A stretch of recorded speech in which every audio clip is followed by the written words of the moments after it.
Ada yang sudah mulai aneh dan ada upaya membungkam kritik dengan berikan fakta yang sebenarnya. Berbalas teror dan ancaman, sebenarnya siapa yang lakukan operasi senyap semacam ini? Adakah lembaga atau pihak-pihak yang gerah terhadap mereka? Dan apa dampak bagi demokrasi di negeri ini? Indonesia ini pencitraan politik tidak mengenal musibah. Pencitraan jauh lebih penting ketimbang substansi. Bencana Sumatera ini lebih dari sekedar bencana alam. Saya menyebutnya bencananya sebagai bencana nurani negara. Saya selalu ingin mengingatkan seperti apa kata Gandhi, ya. Mahatma Gandhi mengatakan bahwa ukuran tentang suatu negara itu punya marwah atau tidak marwah dilihat dari bagaimana perlakuannya terhadap mereka yang paling rentan. Jadi satu negara yang lebih memperhatikan prestise ketimbang nasib kemanusiaan, itu sebenarnya sudah kehilangan martabat kemanusiaan, martabatnya. Anda boleh tidak suka ya dengan Orde Baru, tapi coba lihat statistik. Di ujung Orde Baru, jumlah izin tambang itu sekitar 500-an. Nah, Indonesia sekarang ini kurang lebih sekitar 15 ribuan izin tambang.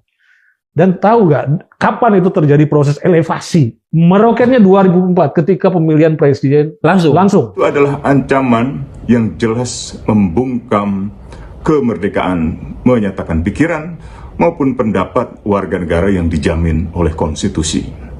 Jadi kalau pemerintah membiarkan, maka jelas masyarakat akan berpikir pesan-pesan itu mewakili pemerintah. Dan sebaliknya, kalau tidak ada orang-orang pemerintah atau unsur negara yang terlibat, termasuk aparat keamanan, maka seharusnya segera dibuka, segera diusut, dan pelakunya ditangkap. Ini bukan sekedar lagi teror secara misalnya melalui handphone, ya, WhatsApp group atau dan sebagainya, tapi sudah lebih mengarah pada teror yang bukan hanya personal, tapi juga melibatkan keluarga yang bagian yang dihack. Dihack handphonenya, dan kemudian diminta men-take down konten-konten dia kalau mau dikembalikan handphone keluarganya itu. Ada yang dilempar ayam mati dan sebagainya, ada bahkan yang dilempar bom molotov ya. Ini benar-benar mengkhawatirkan, dan mudah-mudahan kita mikirnya gitu ya Mbak Hakim, ini bukan dilakukan oleh aparatur negara, tapi ini dilakukan oleh mereka-mereka yang ingin mengacaukan situasinya. Dan kalau mereka yang mengacaukan situasi, polisi harusnya segera bisa menangkap. Apalagi kan kalau kayak teror bom molotov yang menimpa seorang aktivis juga, seorang yang kritis ya. Saya nggak tahu DJ ini, DJ-nya dia memang tukang nge-DJ itu atau nama saja itu DJ Doni itu. Itu kan jelas di situ ada videonya, terlihat siapa yang melakukan, dan biasanya polisi yang begini canggih banget kok ya Mbak Agi. Makin hari menyampaikan kebenaran, fakta, kondisi yang sebenarnya malah kena ancaman, intimidasi dan tekanan. Lalu malah ngeluwi zaman Orde Baru. Sampai depan rumah saya, mundur sedikit baru ngelempar bom molotov. Sudah dilaporkan ke Polda ya? Sudah, langsung Polda laporkan. Bukti-buktinya, bukti ancaman, surat ancaman, terus apalagi tadi bukti bom molotovnya yang pecah, sumbunya juga masih ada. Bangkai ayam dengan pesan yang mengancam tersebut karena kekritisannya terhadap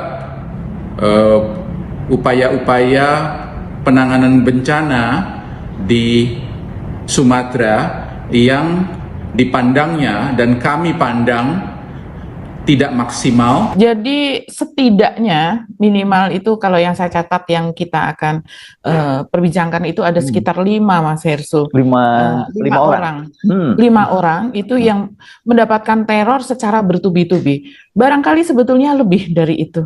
Karena kita tahu ada juga yang misalnya diikuti, ada juga dalam bentuk teror yang lain, tapi dia tidak mau menceritakan. Dan sebagainya. Tapi kalau yang ini memang kan muncul ke permukaan publik, yang bersangkutan juga membuat konten dan kemudian mengunggahnya di akun media sosial masing-masing. Apapun bentuk dan tujuan dari teror tersebut itu merugikan kita semua. Apa yang mereka lakukan itu bagian dari hak yang dilindungi oleh konstitusi kita, dilindungi oleh undang-undang kita, dilindungi oleh prinsip-prinsip hak asasi manusia.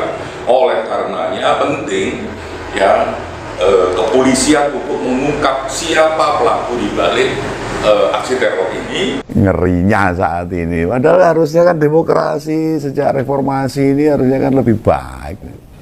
Nah, belum lama ini ada 3 influencer yang salah satu seniman, salah satunya itu seniman, hanya sekedar menyampaikan fakta loh. Itu mengalami serangan psikis yang nggak main-main loh. 4 nama yang tak maksud itu 1 perempuan dan sisanya anak-anak muda. Ternyata di negeri yang mengaku berbineka tunggal ika dalam kehidupan sehari-hari tidak bisa begitu. Konsep berbineka tunggal ika hanya ada di ruang kelas. Kapan seruan di antara para kombatan GAM ini bisa bermakna ada nada-nada untuk disintegrasi? Pengalaman separatisme di mana ingin membangun satu entitas politik baru di luar Indonesia, itu sebenarnya di luar imajinasi yang berkembang dalam pengalaman historis Indonesia. Apa yang sekarang terjadi di Papua atau di Aceh terjadi di Aceh, itu akumulasi panjang dari soal kekecewaan dan hilangnya sandaran untuk percaya. Saya ada jenis penjajahan baru namanya itu tempus nullius. Tempus nullius. Kalau tempus nullius itu istilahnya seolah-olah ruang masa depan tuh ruang yang kosong, tidak ada isinya gitu. Oke. Sehingga seolah-olah nihil masa depan itu tidak ada orang, sehingga sekarang kita bebas, seluruh sumber daya dan alam yang ada itu hanya untuk generasi hari. Kritik dibalas bangkai ayam hingga molotov. Bangkai ayam yang disertai pesan berisi ancaman dikirim ke rumah disc joki asal Aceh, DJ Doni atau Raymond Doni Adam. Setelah itu, 2 orang tidak dikenal melempari rumahnya dengan molotov. Rangkaian teror ini diduga muncul karena DJ Doni kerap mengkritik pemerintah, salah satunya terkait penanganan bencana di Sumatera. DJ Doni mengabarkan teror tersebut melalui media sosial. Ia dikirimi bangkai ayam berwarna hitam dalam kotak plastik serta pesan berisi ancaman pada 29 Desember 2025. Isi ancaman ialah, kau akan jadi seperti ayam ini jika mulutmu dan medsosmu kelakuannya seperti binatang. Jangan main-main dan jaga mulutmu, terutama di medsos, jangan pecah belah bangsa. Atau kamu akan jadi seperti ayam ini. Bahkan foto dirinya diberi garis merah pada bagian leher.